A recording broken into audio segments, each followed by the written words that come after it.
Chairman Mike Selig is still early in his tenure at the CFTC. He was sworn in late December, and when a new chair takes over of any agency, you tend to get a short window of time where the first few decisions might tell you a little or a lot about priorities, posture, and what they think the agency should be doing in the market. And on January 12th of this year, the CFTC issued a press release announcing that Chairman Selig had launched the Innovation Advisory Committee and that the CEO Innovation Council is expected to be among its charter members. The committee is essentially the renamed version of what used to be the Technology Advisory Committee, but the substance matters more than the label. The committee is designed to gather expertise and experience and recommendations on innovation in financial markets, and Selig is personally sponsoring it. The most useful part of the press release is Selig's own framing. He's not speaking in vague terms about innovation as a concept. He's describing a structural change in the financial markets landscape, and his view is that novel technologies are enabling an entirely new brand of products, platforms, and business models, and that the CFTC has to develop market structure regulation that fits that new reality. He uses the phrase fit for purpose market structure regulations, and he talks about developing clear rules of the road and for what he calls the golden age of American financial markets. If you take him at his word, the project here is not just keeping up with innovation, it's shaping how these products sit inside the US regulatory framework and doing it in a way that is legible and operational for market participants. In practical terms, the CFTC is building a standing pipeline of real-world input into how the Commission approaches emerging products and market structure. The CEO Innovation Council already exists as a high-level forum focused on concrete market structure issues and derivatives. The Innovation Advisory Committee is the broader advisory body that is supposed to include a balance of viewpoints. The financial industry, regulatory bodies, fintech providers, public interest groups, academia, and market infrastructure firms. And Selig is saying he intends to nominate the CEO Innovation Council participants as charter members of this committee. That combination tells you what the CFTC thinks is important right now. The topics being flagged include tokenization, 24/7 trading, perpetual style products, prediction markets, and blockchain native market infrastructure. That list is not accidental.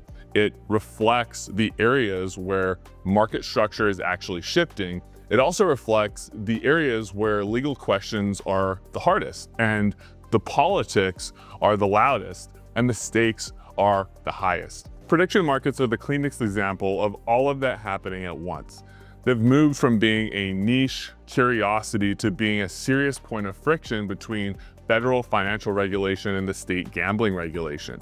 And Kalshi, for example, has become the flashpoint because it forces the question directly: where do sports-linked event contracts sit? The core legal issue is jurisdiction.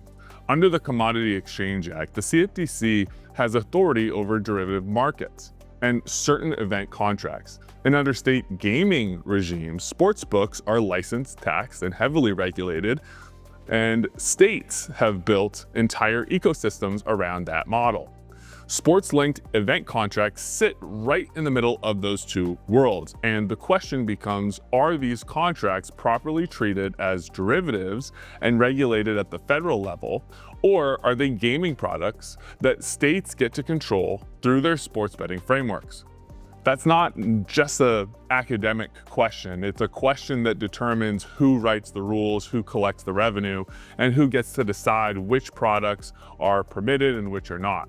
It also determines whether a national market structure can exist for these new products, or whether the space gets forced into a patchwork of state-by-state outcomes driven by enforcement actions, litigation, and political pressure.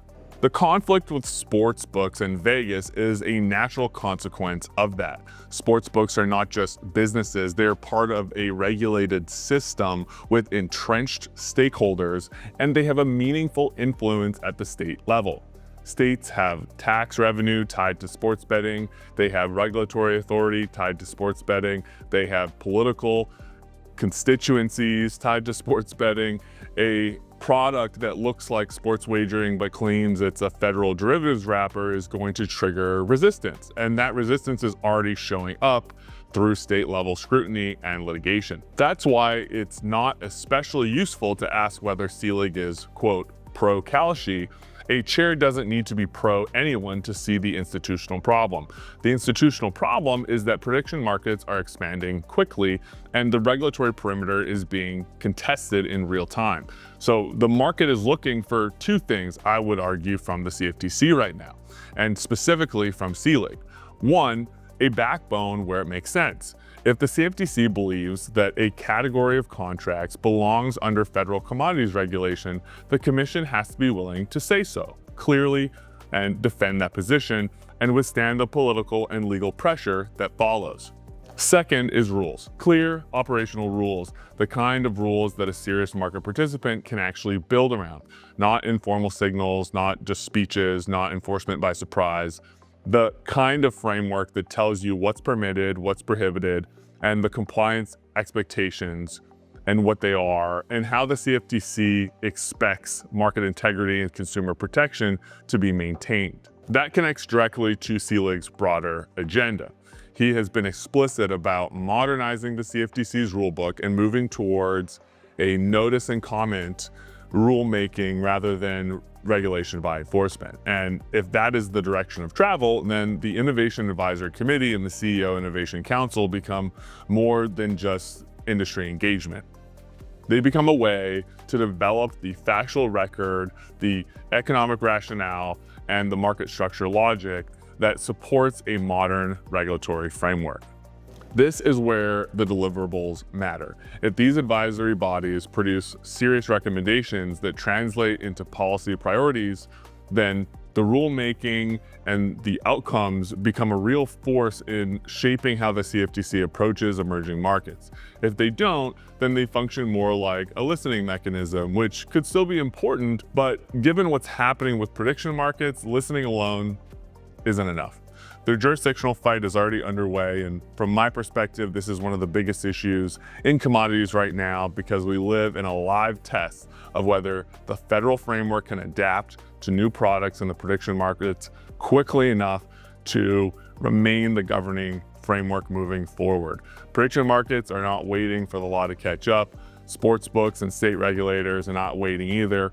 Everybody is moving, and the system is going to settle around whoever builds the most coherent, defensible structure. If Selig delivers clarity and a rule book that fits the market as it actually exists, the CFTC has an opportunity to stabilize the space and define the boundaries in a way that's truly workable for participants.